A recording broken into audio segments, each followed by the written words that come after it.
है ना बच्चों। तो अब हम डिस्कस करेंगे question number 9 from the chapter states of matter. तो देखते हैं क्वेश्चन में क्या गिवन है।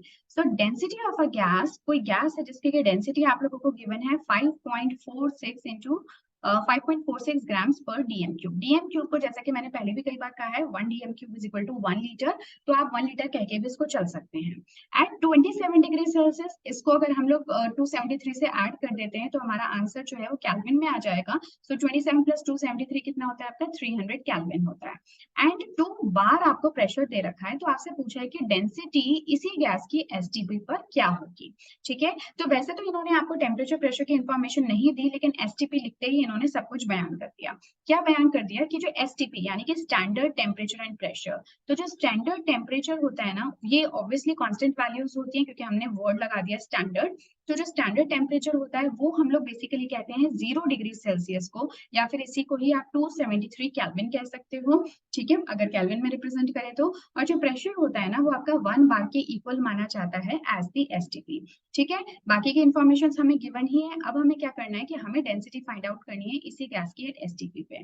ठीक है, तो इसको देखते हैं कि किस तरह से सॉल्व करेंगे। So this is a simple question, but यहाँ पे हमें क्या लिखना होगा कि हमारे पास में कोई गैस है। ठीक है, एक ही गैस है तो हमें अलग अलग वैल्यूज पुट करने की, मतलब अलग अलग 1 या 2 लिखना भी है तो वो स्टेट्स के लिए लिखना होगा, अलग अलग गैसेस के लिए नहीं लिखना। तो गैस की जो स्टेट 1 है हम उसकी पहले बात कर लेते हैं, और जो स्टेट 2 है उसकी हम बात कर लेते हैं। ठीक है, तो स्टेट 1 में हम लोगों को क्या गिवन है, डेंसिटी जो है वो 5.46 ग्राम पर डीएम क्यूब आपको दे रखी है, जो कि बेसिकली आप सभी जानते हो कि डेंसिटी किसके इक्वल होता है, मास बाय वॉल्यूम, राइट। तो मास को मैं W लिख देती हूँ क्योंकि आगे भी मैं यही लेटर यूज करूंगी। सो W बाय V की जो वैल्यू है आपको गिवन है 5.46 पर डीएम क्यूब। ठीक है, जो टेम्परेचर है वो आप लोगों को कितना दे रखा है वो मैंने आपको अभी पीछे कैलकुलेट करके दिखाया था, 27 डिग्री सेल्सियस यानी कि 300 केल्विन। जो प्रेशर है वो आपको गिवन है 2 बार। Is it clear. अब इन्होंने आपसे पूछा है स्टैंडर्ड टेम्परेचर प्रेशर कंडीशंस पे डेंसिटी किसके इक्वल होगी। तो डेंसिटी हमसे पूछी गई है जबकि हमारा टेम्परेचर कितना है 273 केल्विन, और जो प्रेशर है वो कितना है, सो दैट इज 1 बार। ठीक है, तो सबसे पहले तो हमें क्या करना होगा, हमें डेंसिटी के रिस्पेक्ट में हमारा जो फॉर्मूला है उसको रीअरेंज करना पड़ेगा। सो बेसिकली कुछ भी गिवन नहीं है तो आपको आइडियल गैस इक्वेशन को लेकर चलना है। सो पीवी इक्वल टू एनआरटी। ठीक है, अब मैं v को दूसरी तरफ लेके चल जाती हूँ। So this will become n by v R T. n यानी कि नंबर ऑफ मोल्स आप सभी जानते हो, that is equal to given mass by molar mass R T by v। ठीक है, अभी मैंने आपको बताया कि W बाय V किसके इक्वल होता है, W बाय V देखो किसके इक्वल होता है, डेंसिटी के इक्वल। तो हम इसको लिख लेते हैं density multiplied by RT by MR।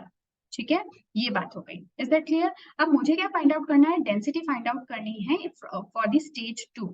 पर मुझे ये पता है कि क्योंकि मेरे पास एक ही गैस है, इसका मतलब कि दोनों ही स्टेट्स में MR की वैल्यू जो है वो तो कांस्टेंट है, क्योंकि हम एक ही गैस के ऊपर काम कर रहे हैं। तो एक ही गैस की बात हो रही है और एक ही गैस का MR तो हमेशा ही सेम होगा, मोलर मास हमेशा ही सेम होगा।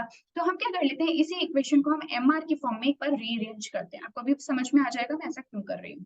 तो MR के लिए क्या निकल के आ जाएगी equation, rho multiplied by RT divided by P।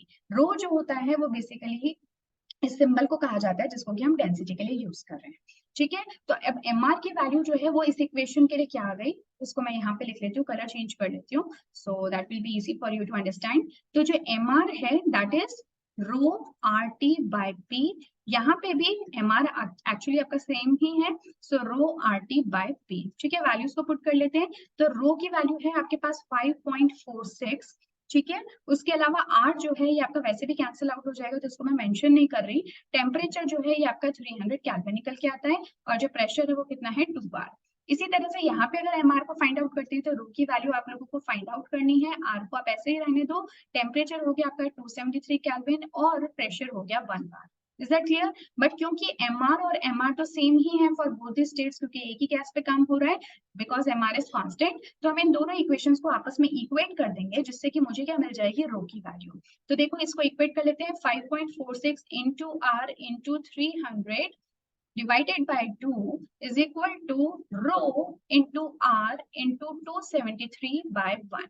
अब देख लेते हैं इनमें से कैंसिल क्या क्या हो रहा है। तो बहुत इजीली आपको दिख रहा होगा कि R तो यहाँ से कैंसिल हो गया, जो कि आपकी इक्वेशन को एक्चुअली थोड़ा कैलकुलेशन को मुश्किल बना देता है। अब अगर क्योंकि रो चला गया तो उसके बाद में जो बाकी का है सिंपल कैलकुलेशन है।